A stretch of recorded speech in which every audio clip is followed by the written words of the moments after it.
Brian was a successful man, living a fast-paced life in the heart of the city.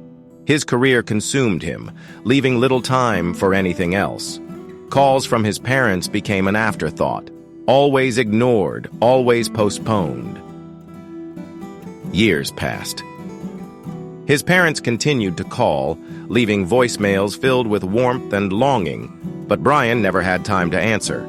Work, parties, money, and women, those were his priorities. Then, one evening at a crowded party, his phone rang. Out of habit, he went to mute it, but his fingers slipped, and he accidentally answered. A familiar voice trembled through the speaker. "Brian, your father, he's gone." A wave of shock and disbelief crashed over him.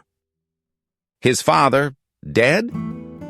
For the first time in years, the noise of the party faded. Everything, the flashing lights, the laughter, the meaningless conversations, became a distant blur.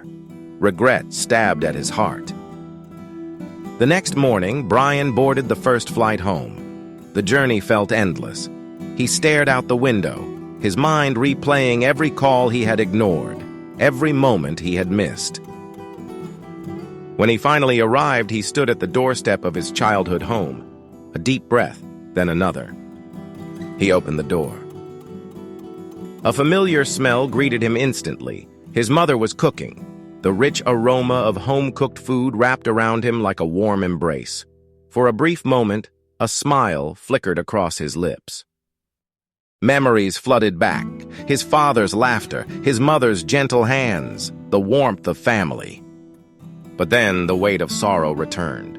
He had been gone too long. He walked into the kitchen and froze.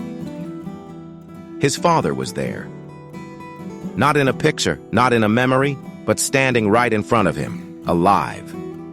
Brian's heart stopped. His throat tightened. He couldn't believe what he was seeing.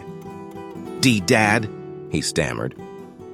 His father turned to him, smiling softly. "Son, I'm sorry, but if pretending to die is what it takes to see you after 5 years, I would die every day for you." Tears streamed down his parents' faces.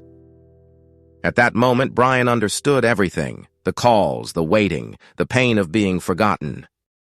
No career, no money, no luxury in the world could ever replace the love of family. He rushed forward and pulled his parents into a tight embrace. This time, he wasn't letting go. Don't wait until it's too late to appreciate those who love you.